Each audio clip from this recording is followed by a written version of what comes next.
stratégie de développement de la RDC prévoit également la restructuration de l'administration publique, surtout avec l'emploi de jeunes. Joseph Kabila a promis de donner de l'emploi, de créer de l'emploi pour les jeunes. Est-ce déjà la machine est en marche? Nous en parlons aujourd'hui avec un invité que vous connaissez sans doute, M. Constant.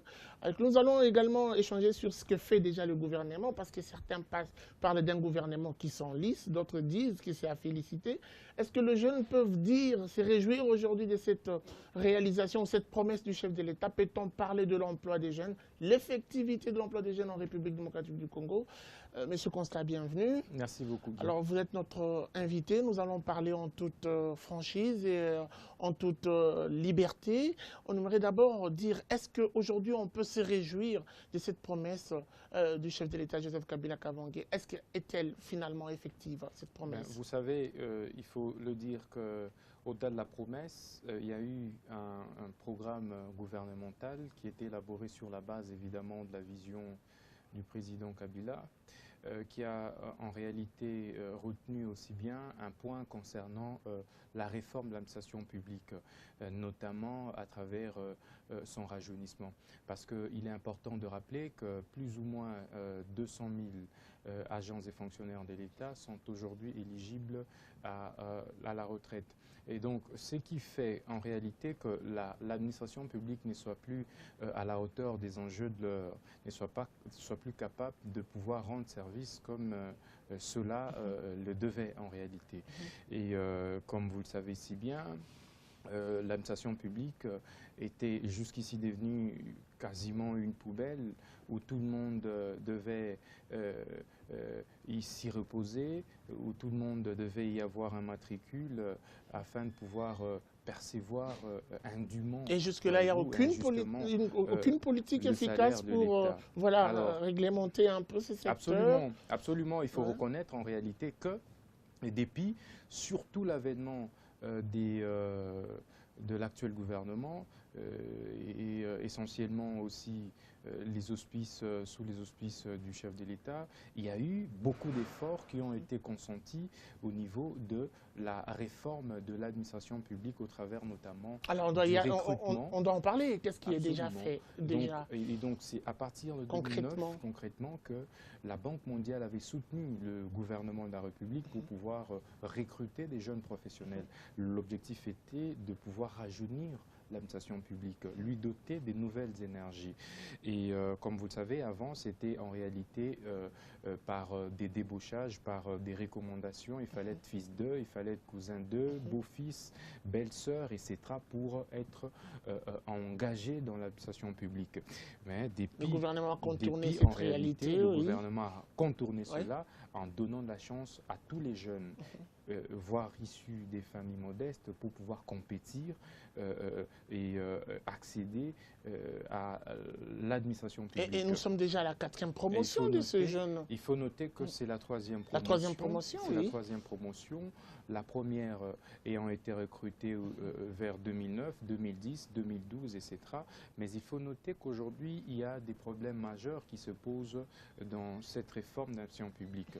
On a l'impression que c'est le silence total. Ces jeunes n'en parlent presque pas. Il n'y a pas de retombées, aucun témoignage pour dire merci après toutes ces réformes. Apparemment, c'est comme s'il y a un endroit où ça bloque. Non, c'est décevant. Il y a évidemment un très grand blocage qui est dû à la mauvaise foi de certaines personnalités, voire certains collaborateurs du chef de l'État. Il faut noter que le chef de l'État n'est pas un omniprésent pour que lui-même puisse commander, piloter tout.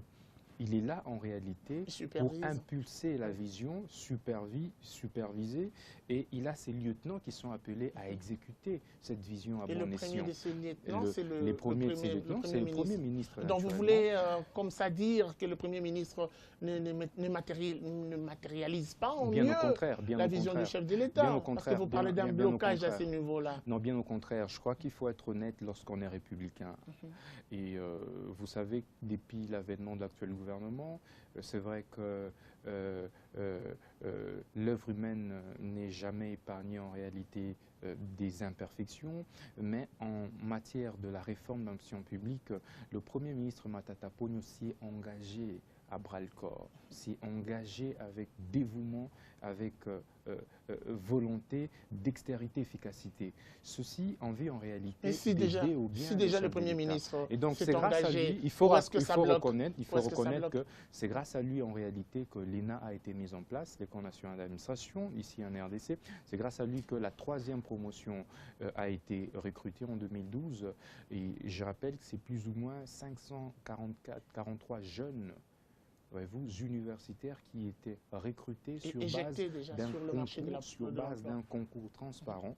Et moi, je connais des fils de ministres, des cousins qui ont échoué à ce test-là, et les fils des sentinelles y ont réussi.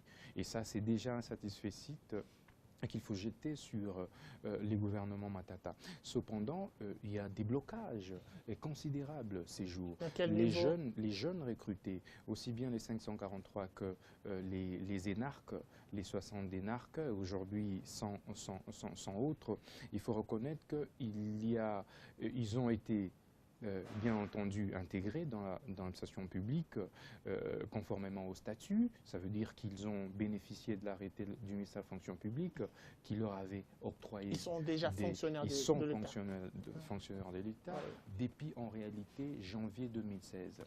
Cependant, il s'est posé un sérieux réel problème, c'est celui lié à leur rémunération. Il faut noter que jusqu'à ces jours, ces jeunes ont presté pendant 5 mois et n'ont jamais reçu aucune rémunération. Aucun rond. Mais au départ, ça ressemblera à une aporie. Au départ, vous avez dit que le Premier ministre n'était pour rien. Et pourtant, c'est lui qui est aux commandes. Comment expliquer ce dysfonctionnement, 5 mois sans avoir rien perçu, et pourtant que vous voulez laver le Premier ministre? Non, je ne suis pas venu ici pour parler individu, voyez-vous. Donc, je suis venu discuter objet. Je ne suis pas porte-parole, mais encore conseiller du Premier ministre. Je suis un jeune qui réfléchit. J'ai vu, voyez-vous, des jeunes venir se mobiliser autour de la nouvelle génération pour l'émergence du Congo, parce qu'en réalité, ils préparent aux besoins marcher et faire un sit-in devant aussi bien la primature que la présidence de la République. Ils ont vu, ces jeunes-là, la lettre du Premier ministre signée en date du 8 avril 2016, dont l'objet... La lettre que vous détenez, d'ailleurs. En fait, la lettre est là. Oui. Hein, l'objet est relatif à l'intégration des jeunes dans l'administration publique et paiement des rémunérations jeunes professionnels. C'est dommage. Le Premier ministre rappelle, il commence comme ceci sa lettre. Il me revient, et c'est adressé à qui? À Monsieur le ministre des Finances. Adressé au ministre des Finances le 8 avril 2016.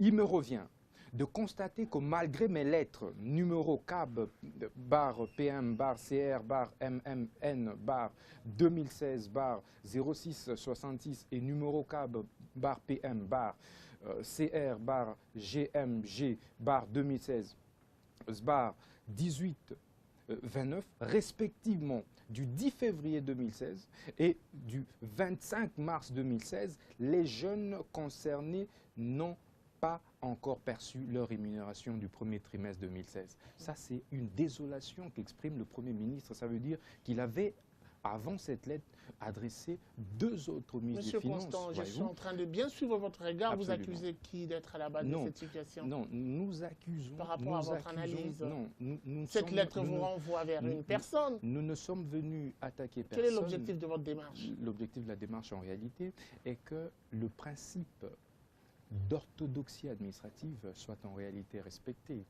Parce qu'il est anormal que le Premier ministre veuille lutter contre la pauvreté, voyez-vous, en créant une classe moyenne, en créant en réalité la possibilité pour les enfants à être scolarisés, des enfants à se faire soigner au travers en réalité de ces embauches massives. Vous voyez-vous un ministre du gouvernement Matata marcher à contre-courant? Vous le voyez-vous? Mais écoutez, ce n'est pas moi qui le dis, c'est la lettre de son Excellence Monsieur le Premier ministre. Et je rappelle très rapidement les principes sacro-saints du droit administratif qui en réalité détient l'administration publique. L'article 91 de la Constitution est assez clair à ce sujet, qui dispose ceci, je lis juste le 4e alinéa. Le gouvernement dispose de l'administration publique.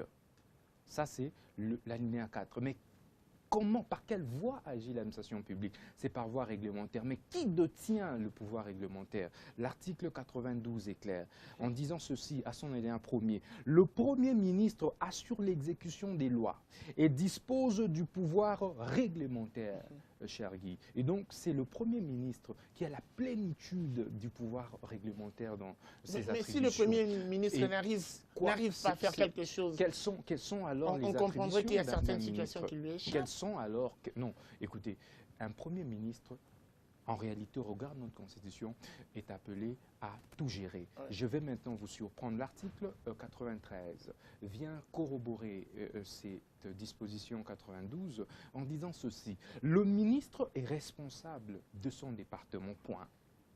Il applique le programme gouvernemental dans son ministère sous la direction et la coordination du Premier ministre. C'est pas moi qui le dis. C'est l'article 93 de notre Constitution. En faisant participer la Constitution dans notre débat, également les deux lettres que vous nous ramenez aujourd'hui, on comprend que le ministre des Finances est en train de violer d'abord la Constitution. Écoutez, je ne suis pas venu citer des individus. Parce que c'est de lui qu'il s'agit. Je parle de faits et de la lettre que le Premier ministre il a été notifié. Lui a adressée. On doit se dire toute la vérité en face. Absolument. Il s'agit de lui parce qu'il a été notifié par le Premier ministre. Ben, c'est vous qui citez son nom. Il n'y a aucune avancée dans ce sens. Alors, il n'y a aucune avancée bloquée par les services des finances. Bien entendu, je venais de les décortiquer. Pour dire quoi? C'est le Premier ministre en réalité qui a la direction et la coordination d'un département ministériel. Ce n'est pas moi qui le dis. Et donc, un ministère en réalité n'est que le bras dont on a raccourci les manches. Voyez-vous, c'est toujours le Premier ministre qui continue, voyez-vous, à conduire en donnant de commandements. C'est ça que ça veut dire direction. C'est la Constitution qui le dit. Ce n'est pas moi. C'est dire en réalité qu'un ministre ne peut pas outrepasser les instructions d'un Premier ministre. Et dans la lettre du 8 avril 2016, on sent un regret, une désolation. Oui. On sent un regret, voyez-vous. On sent évidemment, il essaye d'aider le chef de l'État. Vous pensez que le Premier ministre ne peut pas aller plus loin pour résoudre ce problème? Plus loin, c'est-à-dire mettre de côté un peu toutes ces notifications et agir en tant que Premier ministre? Non, mais il faut rappeler évidemment que il en a le droit. Il en a le droit, allais-je dire. Donc, il a le droit de pouvoir convoquer la personne dont il s'agit. En réalité, par exemple. Il a le droit de pouvoir sanctionner. Ça, il faut le reconnaître. Parce qu'en réalité, c'est lui qui est son autorité administrative. Dans quel cas un ministre peut-il désobéir aux instructions du ministre? C'est seulement lorsque l'ordre est illégal. Ça, c'est l'article 28 de notre Constitution. Et qui même astreint, à contrario, tout agent de l'État à être lié au devoir d'obéissance vis-à-vis de la hiérarchie. Ce n'est pas moi, c'est encore la Constitution. Vous pensez que cette situation peut avoir des conséquences néfastes et même sur le programme du gouvernement? Mais absolument, absolument. En quoi faisant? Expliquez-nous. Écoutez, la Banque mondiale a décaissé plus ou moins 77 millions de dollars pour, en réalité, accompagner la politique de la réforme de l'administration publique, quitte être porté par le programme du gouvernement. Et ce programme a été bâti sur la base de la vision du chef de l'État. Et donc, qu'est d'avoir un ministre, un Premier ministre qui est engagé en réalité à aider le chef de l'État dans ce sens, et qu'à côté, il y ait certains collaborateurs de ce dernier qui, visiblement, marchent à contre-courant, visiblement torpillent la vision du président de la République sur la réforme de l'administration publique. Et ça, c'est bien dommage. Et donc, il est plutôt, plus que temps, en réalité, qu'au besoin, les chefs de l'État seuls puissent interpeller ces ministres. Parce qu'il faut noter qu'un ministre est nommé par le président de la République, mais sur la proposition du Premier ministre. Très bien. Alors, une question directe. Ne pensez-vous pas que la situation économique du pays actuel ne peut pas être pour beaucoup dans la justification même de cette situation? Non, pas du tout. Les premiers ministres, c'est lui les chapeaux, voyez-vous, du gouvernement. Ils maîtrisent tout cela. Parce que le fait pour les services de finances, les ministères de finances, de refuser d'exécuter les instructions du Premier, ça veut dire en réalité qu'on sabote son autorité, qu'on les fait ressortir comme un vaurien. quelqu'un qui ne maîtrise pas en réalité ce qu'il fait. Et ça fragilise la machine gouvernementale. Vous voyez, le gouvernement fonctionne sur la base du principe de l'interministérialité. Il faut qu'il y ait une bonne collaboration entre ministres, en fait, pour qu'en réalité, les actions soient efficaces. Et tout ceci pour le bien de leur mentor, leur chef autorité morale, qui est le président de la République. Le fait de refuser d'exécuter l'instruction du Premier ministre les fragilise. Et quels sont devenus ces jeunes aujourd'hui? Mais ils sont là, ils sont toujours là, ils travaillent, ils ont arrêté. Non, mais quasiment, ils ne savent plus se rendre à leur lieu de service. Je rappelle très rapidement, d'ailleurs, que pour la plupart, ils avaient dû démissionner de certaines de leurs fonctions auprès de privés pour pouvoir rejoindre l'administration publique. Parce que, évidemment, le Premier ministre, à travers son gouvernement, avait fait rêver ces jeunes, voyez-vous, d'une nouvelle robe qu'elle devait revêtir l'administration publique. Mais là, visiblement, nous nous rendons compte qu'il y a effectivement des ennemis de la République au sein du gouvernement, des ennemis du chef de l'État au sein de ces gouvernements-là, parce que... Qui doivent être écartés, selon vous? Qui doivent naturellement être écartés. Mais il est inadmissible. De la gestion de la chose publique. Il est inadmissible. Pendant que le chef de l'État est en train de prôner en réalité le renouvellement de la classe politique, il prône la révolution de la modernité, qui passe en réalité aussi bien par création de l'emploi, que l'on retrouve en réalité des ministres qui considèrent l'argent de la République comme étant leur argent privé. Alors que nous avons des informations. Où sont leurs enfants? Est-ce que seulement leurs enfants pouvaient compétir à ces genres de concours et réussir? Déjà, avec cette situation, est-ce qu'on peut encore croire à cette promesse du chef de l'État? Non, certainement. La création de l'emploi pour le jeune. Bon, écoutez, nous disons qu'il y a visiblement la bonne foi dans le chef du Premier ministre, parce qu'il y a à peine quelques jours, le 16 mai, il a encore adressé une correspondance au ministre d'État du Budget. De correspondance en correspondance. En correspondance, vous voyez comment et la situation demeure telle quelle. Et donc le premier adresse rapidement une correspondance, le 16 mai 2016, que j'ai avec moi, au ministre d'État au Budget, concerne le contrat des performances des jeunes professionnels. Vous voyez, ici, il commence en disant « En vertu des arrêtés portant admission sous statut des agents de carrière service public de l'État dans le but d'insuffler la culture d'excellence au sein de l'institution publique, les jeunes professionnels et énarques ont été soumis à des contrats de performance. » Et le Premier ministre rappelle que cependant, un autre regret exprimé par le chef du gouvernement, mais c'est triste, nous sommes dans quel pays, mon Dieu? Cependant, ces intéressés n'ont pas encore été rémunérés pour leurs prestations des 5 premiers mois de l'année 2016. Donc tous ces jeunes. À travers toutes ces correspondances, on sent la personne impuissante dans un regret comme pas possible, mais impuissante d'agir. Absolument, parce qu'il faut noter en réalité qu'un ministère n'est pas seulement administratif, mais aussi et surtout politique. Parce que, comme je l'ai dit tantôt, les premiers ministres n'est fait que proposer au chef de l'État. Mais lorsqu'il y a des gens qui, visiblement, marchent à contre-courant du chef de l'État, il est important, en réalité, que le chef puisse les écarter. Parce que ces jeunes ont promis, en réalité, de faire maintenant des sit-ins à la présidente de la République, à marcher, etc. En réalité, c'est soutenir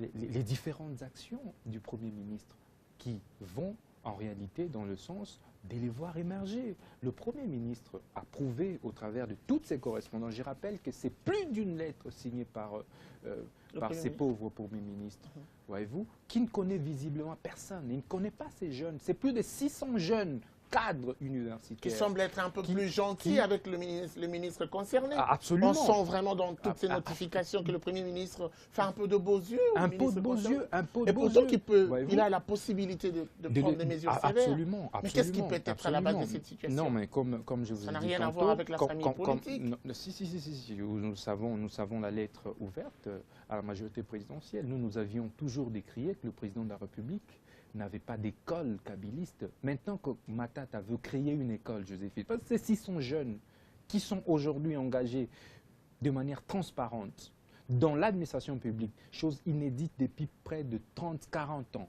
voyez-vous? Mais ces jeunes seront de quelle école? N'est-ce pas l'école kabyliste?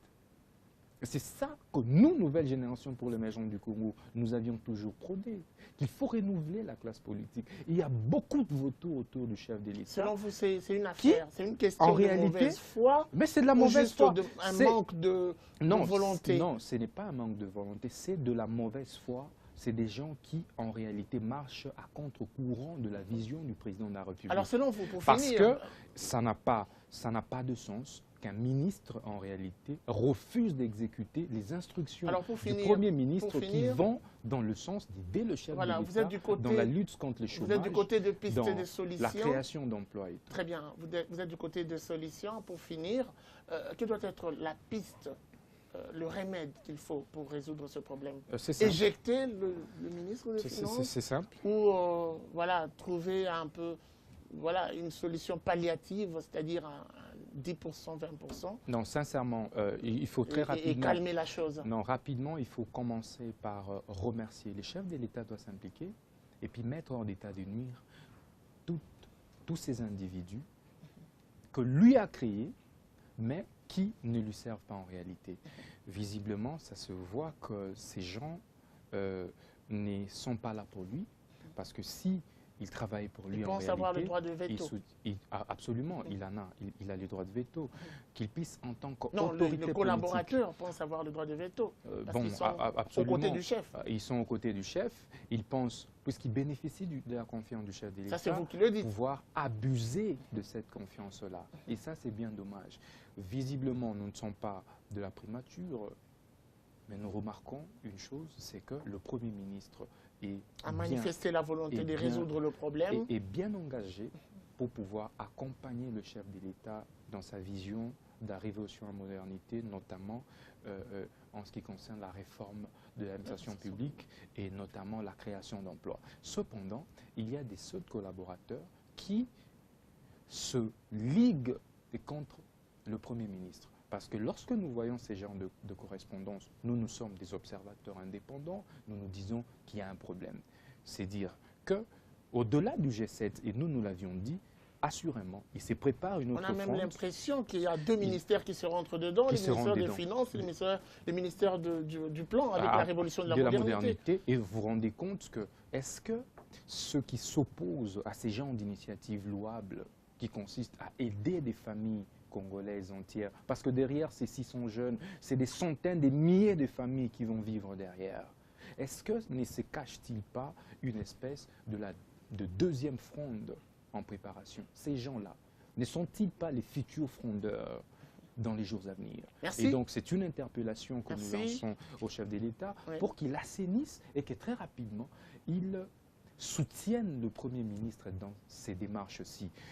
Avoir autant des jeunes, voyez-vous, à côté de soi, en réalité, est une grande force parce que ça contribue en réalité à la création de ce que nous avions toujours appelé l'école kabyliste. Merci beaucoup, Monsieur Constant, d'avoir répondu à notre invitation. C'était vraiment un plaisir de vous recevoir. Merci à vous, téléspectateurs, de nous avoir suivis. C'était donc cette émission consacrée à la situation de la fonction publique. On parle de la restructuration de la fonction publique et de l'emploi des jeunes. La suite, ça sera sans doute au prochain numéro avec le même plaisir. Au revoir. www.congoémergent.cd, c'est l'actualité de la vie démocratique en RDC. Les nouvelles de la diaspora et les dossiers de grande signature.